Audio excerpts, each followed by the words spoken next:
पीथमपुर के विंडाल्स ऑटो के मजदूर अब सड़क पर। औद्योगिक क्षेत्र पीथमपुर से लगातार कंपनियों द्वारा मजदूरों के शोषण की खबरें सुर्खियों में हैं। फिलहाल मामला पीथमपुर सेक्टर 2 की विंडाल्स ऑटो का है, जहां 60 से अधिक मजदूरों को पिछले 1.5 साल से कंपनी प्रबंधक पीएफ के लिए परेशान कर रहा है। श्रमिकों की माने तो सभी 60 श्रमिक कंपनी में परमानेंट होकर विगत 10 से अधिक वर्षों से काम कर रहे थे, लेकिन अचानक ही कंपनी ने कोविड-19 का हवाला देते हुए बिना किसी सूचना के सितंबर 2020 में कंपनी बंद का ऐलान करते हुए सभी श्रमिकों को कंपनी से बाहर का रास्ता दिखा दिया। साथ ही उस समय के पीएफ, ईएसआईसी का पैसा आज तक श्रमिकों को नहीं मिल पा रहा है। इस मामले में प्रबंधक धीरेन्द्र गौतम कंपनी के अकाउंट ब्लॉक होने का दावा कर रहे हैं, किंतु श्रमिक इसे सिर्फ एक बहाना बता रहे हैं।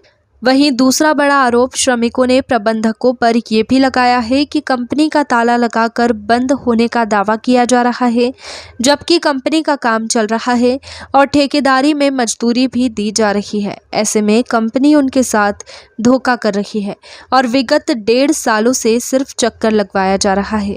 बताते चले, विंडाल्स ऑटो प्राइवेट लिमिटेड उस वक्त तक और संदेह के घेरे में आ जाती है जब कंपनी खुद के रजिस्ट्रेशन के बावजूद जॉब वर्क पर काम कर रही है।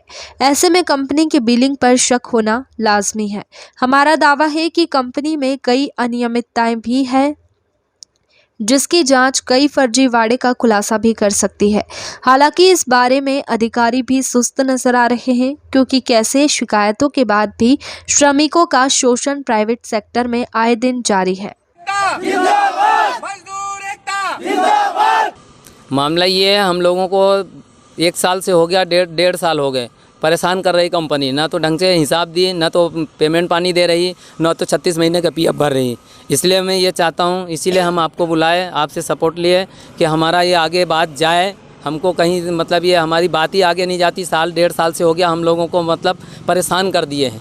क्या मूल समस्याएं क्या है? मूल समस्या ये है कि ना तो ढंग से पेमेंट दी गई, ना तो ढंग के हिसाब दिया गया, और ना तो अपना ELCL दिया, न सीनियरिटी दिया, कुछ भी नहीं दिए। मतलब ऑलरेडी XYZ कोरोना का बहाना लेके और सेट का बहाना लेते हुए कि कंपनी बंद करना है, नहीं चलाना है, और ठीक 15 दिन बाद कंपनी वापस चालू हो गई और वही चल रही है। बाहर से ताला लगाया जाता है, कोई भी अधिकारी आता है वेरीफाई करने तो ताला भी नहीं खुलता है। चाय वाले की दुकान वाले को उसके बेचारे के साबूत में साइन करवा के जाता है कोई भी अधिकारी। एक व्यक्ति का कितने पेमेंट का लफड़ा हुआ? एक आदमी की ये मान के चलिए कि आदमी का कम से कम एक आदमी 1.5 लाख रुपये तो सीनियरिटी हो गई अपनी। ELCL बाकी है, ये हो गया, और इसके बाद पेमेंट बाकी है, एरियस बाकी है, सब चीज़ें बाकी है। करीब आदमी के ये मान के चलिए कि कम 3-3 और बनना तो बोनस दिए, वो भी है। कम 3-3, 4-4 लाख रुपए का एक आदमी का वो है, और उसमें भी चूतिया बना दिए लालीपाप दे के कि सेठ मरने वाला है, कंपनी हम बंद कर रहे हैं, जो मिले वो ले लो भगवान के नाम से। तो ये थोड़ा बहुत दिए, और इसके बाद में तनख्वाह तो कभी 4,000, कभी 2,000, कभी 5,000 ऐसे दे के और लटका के लास्ट में ताला लगा लिया और सबको बाहर कर दिए। आपका नाम बताएं। अखिलेश नामदेव, 16 साल विंडाल्स ऑटो में काम करे हैं साहब।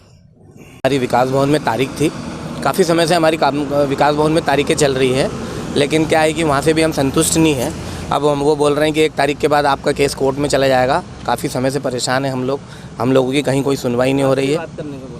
हम लोगों के कहीं ना कहीं से कोई सुनवाई नहीं हो रही है। हमारा 1.5 साल का पीएफ बाकी है, 1.5 साल से पीएफ भी बाकी है हम लोगों का। काफ़ी बार हम लोगों ने इनसे रिक्वेस्ट करी है कि साहब हमारे पीएफ का क्या होगा, क्या नहीं होगा, तो हमेशा कंपनी को लास्ट में दिखाते हुए कि कुछ प्रॉब्लम चल रही है, कुछ दिक्कत चल रही है, और समय आते हुए हम आप लोगों का पीएफ भर देंगे, 3 महीने में भर देंगे, 15 दिन में भर देंगे, हमेशा ये शब्द बोलते हैं, लेकिन कोई पीएफ हमारा भराया नहीं जाता। आपका मैनेजर कौन है? हमारी कंपनी के मैनेजर का नाम है धीरेन्द्र गौतम। वो क्या बोल रहे हैं? उनका यही कहना है कि लगेगा समय, पैसा आपका नहीं डूबेगा, लेकिन आज 1.5 साल हो गया, हम लोगों को कोई भी पीएफ नहीं भराया गया है, कुछ नहीं। और हम लोग कहीं वहाँ पैसा निकालने भी जाते हैं तो जब तक रिजाइन दर्शाया हुआ नहीं है तो पीएफ भी नहीं निकल रहा। शासन प्रशासन से क्या मांग? शासन प्रशासन से हमारी यही मांग है कि हमारे लोगों की मदद की जाए। हम लोग कई बार गए, हमारे अखिलेश नामदेव कई चक्कर थाने में गए, कई जगह विकास भवन गए, हम लेबर कमिश्नर गए, कलेक्टर के पास गए, हमने CM हेल्पलाइन पे फ़ोन किया, बाकी हमने हर जगह गए हैं, लेकिन हम लोगों की कोई सुनवाई तरीके से हुई नहीं है साहब। आपका नाम बताइए। संजय शर्मा। कितने साल कंपनी में काम? 14 साल।